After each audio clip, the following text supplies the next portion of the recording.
Hello दोस्तों, आप सभी को प्रभु यीशु मसीह के नाम में जय मसीह की। परमेश्वर के नाम की स्तुति और महिमा हो। फिर से मैं आप सभी का स्वागत करता हूं हमारे एक और नए वीडियो में। दोस्तों, आज के समय में जो भी लोग प्रभु यीशु मसीह पर विश्वास करते हैं, उनके जीवन में बहुत सारी प्रॉब्लम्स आती हैं। बहुत बार आपके जीवन में दिक्कतें बढ़ जाती हैं जब आप यीशु मसीह पर विश्वास करते हैं। तब आपको क्या करना चाहिए? जब आपके जीवन में प्रॉब्लम्स बढ़ जाए तो आपको प्रार्थना करना चाहिए। जब हम प्रार्थना करने की बात कहते हैं तो बहुत सारे मेरे मसीह भाई बहन ऐसे हैं जो प्रभु में अभी नए हैं, जिन्होंने नया प्रभु यीशु मसीह को अपने उद्धारकर्ता के रूप में ग्रहण किया है, जो अभी प्रार्थना के विषय में ज़्यादा नहीं जानते हैं। और बहुत बार मुझसे बहुत सारे आप में से मसीह भाई बहन लोग पूछते हैं कि ब्रदर, हम प्रभु यीशु मसीह पर विश्वास करते हैं, हम चर्च जाते हैं, बाइबल पढ़ते हैं, लेकिन हमें प्रार्थना करना नहीं आता है। दोस्तों, एक बात मैं आपको बताना चाहता हूं, हर एक मसीह व्यक्ति के लिए प्रार्थना करना बहुत ज़्यादा ज़रूरी है। जैसे हमारे शरीर के लिए भोजन करना ज़रूरी है, उसी प्रकार हमारे लिए रोज़ प्रार्थना करना भी ज़रूरी है, क्योंकि डेली जैसे हमारे शरीर की ज़रूरतें हैं, वैसे ही हमारी आत्मिक ज़रूरतें हैं और हम अपनी आत्मिक ज़रूरतों के लिए परमेश्वर से प्रार्थना करते हैं। लेकिन बहुत बार बहुत सारे मसीह भाई बहन लोग मुझसे कहते हैं कि ब्रदर, हमें प्रार्थना करना नहीं आता, प्लीज़ हमें बताइए कि प्रार्थना कैसे करते हैं। तो आज इस वीडियो के माध्यम से मैं आपको प्रार्थना करने के सही तरीके के बारे में बताने वाला हूं, जो कि बाइबल हमें सिखाती है। क्योंकि अगर बाइबल में प्रार्थना करने के विषय में लिखा गया है तो इसका मतलब है कि हमें सीखना चाहिए, समझना चाहिए कि आखिर एक व्यक्ति को कैसे प्रार्थना करना चाहिए। क्योंकि वचन में यह भी लिखा है कि जो व्यक्ति प्रार्थना बकबक वाली प्रार्थना करता, परमेश्वर की प्रार्थना को नहीं सुनता। हमें प्रार्थना करना है, लेकिन अन्य लोगों की तरह बकबक नहीं करना है। इसलिए प्रार्थना करने का तरीका जानना बहुत जरूरी है। तो आज मैं आपको इस वीडियो के माध्यम से प्रार्थना करने के कुछ तरीके के विषय में बताने वाला हूं, जो प्रभु यीशु मसीह ने अपने चेलों से कहा था।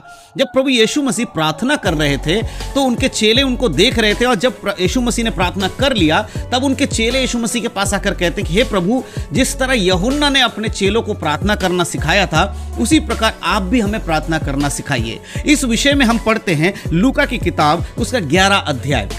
जब हम उसके लूका की किताब 11 अध्याय को पढ़ते तो एक से लेकर हम जब पूरा पढ़ लेंगे एक आयत को, तो हम पाते हैं कि वहां पर यीशु मसीह के चेले यीशु मसीह से ये सवाल कर रहे थे कि यूहन्ना के चेलों को तो यूहन्ना ने प्रार्थना करना सिखाया, अब आप हमें कब प्रार्थना करना सिखाएंगे?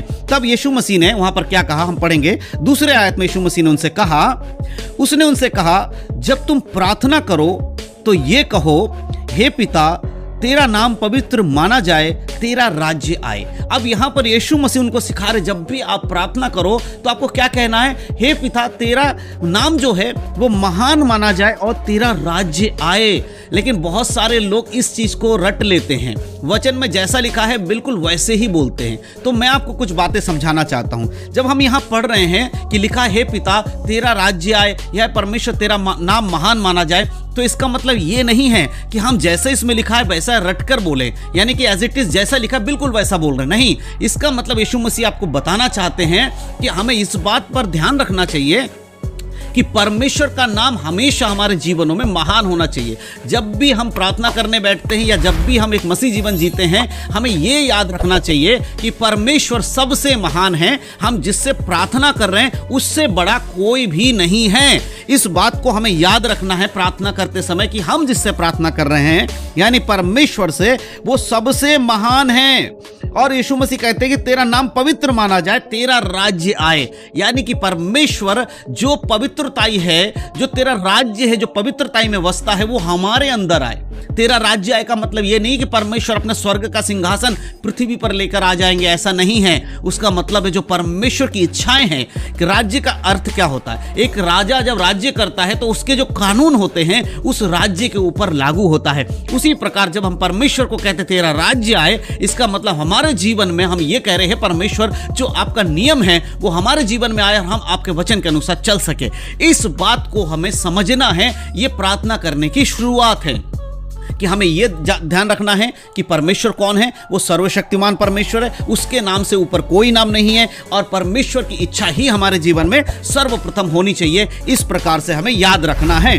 और साथ ही साथ यीशु मसीह आगे कहते हैं, दिन भर की रोटी हर दिन हमें दिया कर। यहां पर यीशु मसीह कह रहे दिन भर की रोटी हर दिन हमें दिया कर। तो अब आपको प्रार्थना करते समय यह नहीं कहना कि हे परमेश्वर दिन भर की रोटी हमें हर दिन दिया कर, ऐसा बोल के खत्म नहीं करना है। इसका अर्थ समझना है कि परमेश्वर हमें जो है रोज की रोटी देते हैं। अगर हम एक दिन जीवित हैं, उस दिन का खाना हमें परमेश्वर दे। कल क्या होने वाला है उसकी फिक्र मत करो। इसका अर्थ यह है कि आज की रोटी परमेश्वर आज हमें दे। कल हमने नहीं देखा हम इस संसार में होंगे या नहीं होंगे, हमें आज की जरूरत। इसलिए परमेश्वर आज अगर मैं जीवित हूं तो मेरे परिवार की आज की जरूरत आप पूरा कीजिए, आज मेरी जरूरतों को पूरा कीजिए। मैं जो भी काम करता हूं उसमें मुझे आशीष दीजिए।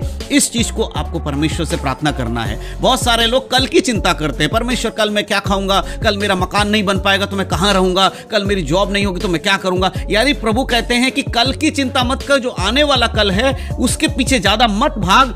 आज की चिंता तेरे लिए काफी है, तो आज के लिए कोशिश कर। तो प्रार्थना करते समय आपको यह ध्यान रखना है कि आपकी जो दिन भर की यानी कि आज की जो जरूरत है, जिस दिन आप जीवित हैं, उस दिन को लेकर परमेश्वर से प्रार्थना करें कि प्रभु आज मेरे परिवार को आप चलाइएगा, आज की हर जरूरत को मेरा पूरा करिएगा।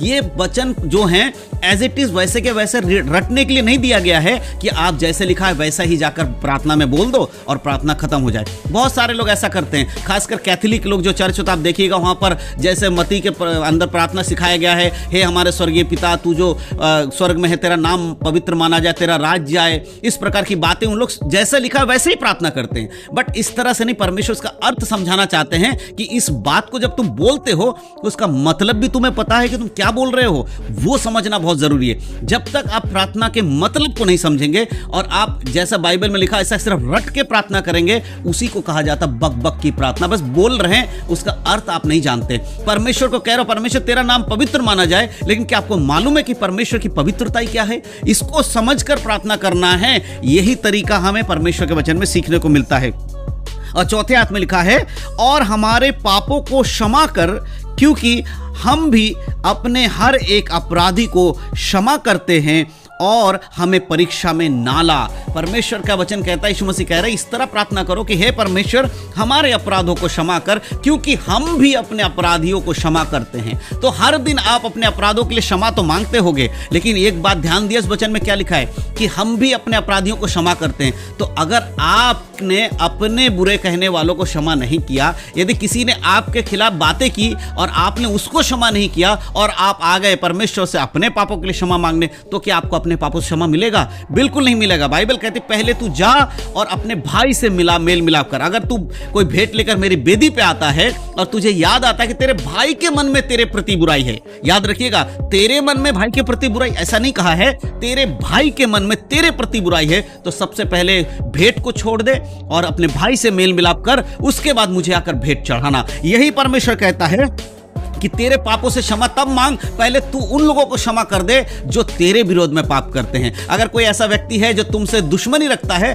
तो तुम अपने मन में उसके लिए दुश्मनी मत रखो। जब तुम उसे माफ करोगे और मेरे पास आकर कहोगे प्रभु आप मेरे पापों को क्षमा करो, तब मैं तेरे पापों को क्षमा कर दूंगा। इसलिए मेरे प्रियो, प्रार्थना करते समय बहुत सारे लोगों को मैंने देखा है, वो कहते हैं परमेश्वर में हमने अनजाने में बहुत सारे पाप किए हैं, सुबह से शाम तक हम बहुत पाप कर लेते, प्रभु हमारे पापों को क्षमा करो। लेकिन मैं आपसे पूछना चाहता हूं, क्या आप उन बातों को याद करते हैं कि कोई आपके पड़ोसी जो आपसे जलन रखता है इसलिए कि आप यीशु पर विश्वास करते हैं, क्या आपने उसको माफ किया है? कि कोई बात नहीं, वो सत्य को नहीं जानता, मैं इसे क्षमा करता हूं। तो इसी प्रकार प्रभु कहता है अगर तुम दूसरों को क्षमा करोगे तो तुम्हें भी क्षमा मिलेगा। और परमेश्वर कहता है जब तुम मेरे वचन में चलोगे तो मैं तुम्हें परीक्षा में से भी बचाऊंगा। तो मेरे प्रिय, प्रार्थना करते समय इन बातों का ध्यान रखना बहुत जरूरी है कि आप परमेश्वर से प्रार्थना करते हैं तो आप उसके अर्थ को समझिए। ऐसे ही कुछ भी प्रार्थना मत करिए। प्रार्थना बाइबल के अनुसार होना चाहिए और प्रार्थना करने का अर्थ यही है कि हम बाइबल के जो वचन हैं उनके हिसाब से प्रार्थना करें। तो जब भी आप प्रार्थना करें,